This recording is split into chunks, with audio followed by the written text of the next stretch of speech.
Deep down inside, I believe most people on the planet are heartbroken. Why? Because they have betrayed the visions, ambitions, values, mission in their heart. They have betrayed their talent. I think the biggest shift in our lives, the things that makes us the happiest, is that when somebody helps us identify our natural giftedness. When someone points out a gift about you that you also kind of intuitively know to be true, they're linked to them. You're intense, you're passionate, you won't get outworked, you're relentless. I am those things. And when someone linked those gifts to me winning, now I believed I could win. That's the other way to change identity, is when someone can link your giftedness to the victory, you'll believe it. You need to bet on your strengths and don't give a fuck about what you suck at. Way too many people in this room are gonna spend the next 30, 40 years of their lives trying to check the boxes of the things that they're not as good at, and that you're gonna waste a lot of time and lose. I highly recommend auditing yourself, or if you have no empathy or EQ or self-awareness, then find somebody in your family or friendship that does and let them tell you who you are. And once you believe that, either for yourself or someone else told you, go directly all chips all into that, because that is the only possible way, in my opinion, watching from the outside, that is a very highly likely way of over-indexing. Because the truth is, if you want to be an anomaly, you've got to act like one. People will respect you for going out there and trying your hardest. It's not how you actually perform that earns you the respect of your peers. It's the fact that you went out and actually did it. That's the difference. You don't know what you can take until the pressure is applied to your life. You don't know what you can endure until people stab you in the back and walk away from you. You don't know how much courage you have until you've been under fire and under struggle and under tribulation. You can't learn what's in you sitting back in a lazy boy chair hitting the remote control watching HBO and Cinemax. But when all hell breaks loose, that's when you get to see what you got. Touch your neighbor and say, I'm made of something. I didn't get to see the design. I didn't get to see the architectural plans, but I know I'm made of some good stuff.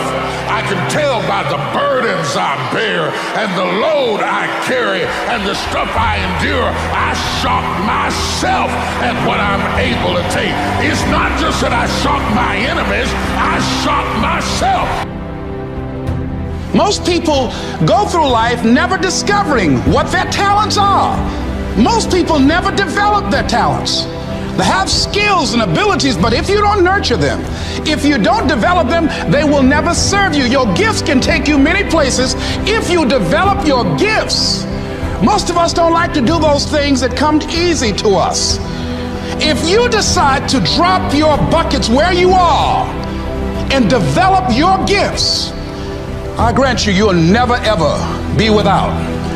I grant you that your gifts will take you places that will literally amaze you. I grant you that if you begin to work to develop your gifts, you'll develop a strong sense of happiness. You'll get a larger vision of yourself, because part of beginning to get a larger vision of yourself, all of us need some area of our lives where we can have a feeling of competence. That people know when they think about this area, that's something you do. That you eat and sleep that, and that you do that,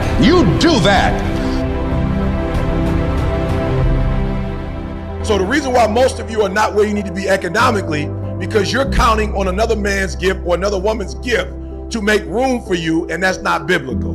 Well, you're working for somebody, and that's that person's gift, and you're working on behalf of their gift, and there's nothing wrong with that. But don't expect to have the outcomes you want when you're in somebody else's gift. So the first thing you need to do is you need to identify what your gift, and I need you to do an inventory on all of them. Now let me give you an interesting point. Successful people have been studied at great length for many years, and their behaviors have been observed. What do successful people do that's different from other people? One of the things that we find is that successful people, all of them, are very action-oriented. In other words, if they get an idea, they move quickly on it. If they learn something new, they try it out. Now people say, well, what if it doesn't work? Well, if it doesn't work, find out quickly. There's a rule, just try quickly and fail fast. Because the only two things can happen if you take action on a new idea. What are they? What are the two things? This is not a trick question. I'll tell you if it's a trick question. It's not a trick question. Well, it can work, and if it works, it tells you do more of that. Or if it doesn't work, it gives you feedback, and you either stop doing it or you modify it until it does work. But the wonderful thing is that you can't lose by trying something new. So if you were to take successful people, and there's many studies that have been done on this, if you could only look at them through a window and look at a group of people, look through the window, you could tell who the successful people are because they're always in motion. They're always trying more things. They're always active. Unsuccessful people are always waiting for everything to be just right. It's like waiting for a bus on a street where no buses go. They're still waiting for the bus never comes. Successful people are always taking action. So if all you do is just take more action, just get busier, you'll be more successful. Now, I studied this for many years, and what I found is that it's not luck, it's what we call the law of probabilities. The law of probabilities says that if you flip a coin, the probabilities are 50% it will come down heads or tails, okay? The law of probability says that if you drive home, there's a certain probability that everything will happen. If you drive home, there's a very high probability you'll be safe, but there's a small probability you'll have an accident. In life, when you get married, there's a probability you'll be successful and happy. There's a probability that you won't. All life insurance, all insurance is based on probabilities. It's based on statistics, okay? So, how do you make your own luck? The way you make your own luck is you try more things. It's very simple. It's like life is a great game of darts, okay? Now, if you only throw one dart at the board, your chances of hitting a bullseye are very, very small because of the law of probabilities. But if you throw dart after dart after dart after dart after dart at the board, what must you eventually do? First of all, even if you're an idiot, you'll eventually hit the board. And if you keep throwing darts, and you keep throwing darts one after another, even if you're an idiot, you will sooner or later hit a bullseye. Isn't that true? So you look at successful people, and one of the things we find about successful people is that they're just average people who try more things. They just try more things. They're more active. They make more calls. In selling, we make more calls. And in life, we just try more things. Now, here's an interesting thing. If you throw darts, how many times will you miss the bullseye? Most of the time. Most of the things you try won't work. The fact is that successful people fail far more than unsuccessful people. In other words, if you throw lots of darts, you're going to miss most of the time. But you don't focus on the misses. Every time you learn something new, it's like throwing another dart. Every time you read a book, listen to a tape, come to a course like this, it's like adding more darts to your bag, so you have more darts to throw. And so an average person who's got more darts to throw will be more successful than a genius who's got very few darts to throw. So it's really important. Well, and I'm getting off the track, but you can make your own luck by simply throwing more darts, by trying more things, by doing what you're doing tonight, by coming here. And my job is to give you a whole bunch of darts, okay? Because the law is that if you try enough things, you will be a big success. If you try enough things, because human beings are learning organisms. In other words, we're always learning from our experiences. We're learning at a conscious level and even at an unconscious level.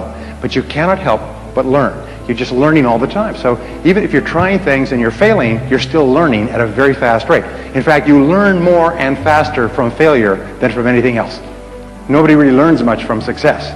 But from failure, you get real smart.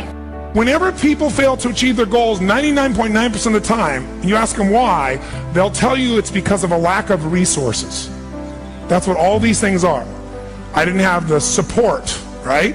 I didn't have the money. We didn't have the time. We didn't have this. We didn't have that. There's a resource that people believe is missing. And that resource belief structure then keeps people from ever being able to really lead. Because what leaders do is they find a way to maximize whatever resources they have, as little as they may be. And they don't believe in limited resources. I'll give you an example. Let's take a business example to start with. In 1974, a guy named Sam Walton had built his little company up. He came up with an idea. He started with $20,000 in, I think, 1962, if I remember right. But by 1974, within 12 years, he had 78 stores. And you know how he did it? In the middle of the night, he'd drive across the border and he'd go and study other people's stores. He'd buy everything the cheapest he could in the middle of the night. He'd go to the people's stores. Whatever was working, he figured out. Success leaves clues. He came back and did it in his store. Whatever was working in any store, in any competitor, anywhere he could do it, he did it. So he figured out how to maximize the little resources he had, his 20,000, built 78 stores, and if you read any of the people following him, the company had gone public in that year, they were all saying, this is it. He's maximized his resources. I mean, he only has so much money, there's only so many cities that are going to appeal to this discounting mentality.